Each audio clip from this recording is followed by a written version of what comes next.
Radha Manohar Das G, మీరు ఒక రామ సంకీర్తన, రామనామ జపం ఏదన్నా ఒక పాట. అన్నమయ్య చెప్తారు అంటే రాముడు ఎవరు, క్వాలిటీస్ ఏంటి అంటే, సీతాదేవి పాలి చింతామణి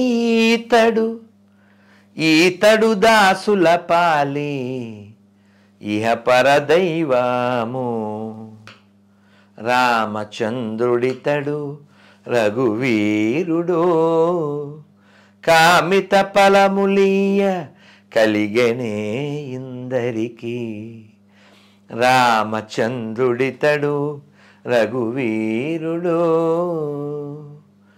గౌతము భార్య పాలిటి కామధేనువితడు ఘాతల కౌశికు పాలి కల్పవృక్షము, గౌతము భార్య పాలిటి కామధేనువితడు ఘాతల కౌశికు పాలి కల్పవృక్షము, శరణన్న వారి పాలి కన్నులెదుట మూరితి, శరణన్న వారి పాలి కన్నులెదుట మూరితి, వెలయ శ్రీ వెంకటాద్రి విభుడీతడు, శరణన్న వారి పాలి కన్నులెదుట మూరితి, వెలయ శ్రీ వెంకటాద్రి విభుడీతడు, రామచంద్రుడితడు రఘువీరుడు. భవ్య దివ్య మందిర నిర్మాణమైంది. బాలరాముడిని అందులో ప్రాణప్రతిష్ఠ చేయబోతున్నారు. రాముడు పుట్టిన నేల, రాముడు తిరిగిన నేల, రాముడు అక్కడికి మళ్ళీ వస్తున్నాడు. ఆల్మోస్ట్ 500 ఏళ్ల పాటు నిరీక్షణ, 100 ఏళ్ల పాటు పోరాటాలు, కోర్టు కేసులు, ఉద్యమాలు, ఇవన్నీ, అవమానాలు, బలిదానాలు. ఇప్పుడు బాలరాముడిని అక్కడ చూస్తున్నప్పుడు ఎలా అనిపిస్తుంది? అద్భుతం కదా. అందులోనూ నిర్మాణము, దాని వాస్తు, దాని శైలి, దాని మీద పెట్టిన ఎఫర్ట్స్ ఇవన్నీ చాలా వ్యాలిడ్. నువ్వు ఒక చిన్న ఇల్లు కట్టలేవు, ఒక చిన్న ఇల్లు కట్టలేవు నువ్వు. అటువంటిది ఏదో జరిగిపోతుంది అని అనుకున్నది ఏమీ జరగకుండా ప్రశాంతంగా ఇంత ఆలయం వస్తుంది.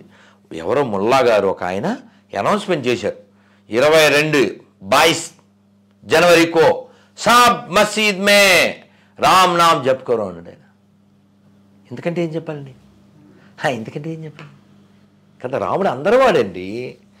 రాముడు ఇప్పుడు ఎడారి మత విదేశీ మత గ్రంథాల్లో ఒక ప్రాంతం పేరు చెప్పి ఆ ప్రాంతానికి నేను సంబంధించిన వాళ్ళనే అంటుంటారు వాళ్ళు. కానీ రాముడు చాలా స్పష్టంగా రామాయణంలో సర్వభూతేభ్యో చెప్పాడు ఆయన. నేను అందరికీ అభయం సర్వభూతేభ్యో అన్నాడు. అందరికీ I have come here to protect all. అంతకంటే ఏం కావాలమ్మా, అది కదా దైవం అంటే. అందుకే మళ్ళీ అన్నమయ్య చెప్తారుగా, దేవదేవం భజే దివ్య ప్రభావం రావణాసురవైరి రణపుంగవం రామం దేవదేవం భజే దివ్య ప్రభావం. ఇప్పుడు మనం రాముడి గురించి మాట్లాడుకున్నప్పుడు హనుమంతుడి గురించి కూడా బాగా బాగా కదా. సో సినిమాల గురించి కూడా మాట్లాడుకోవాలి.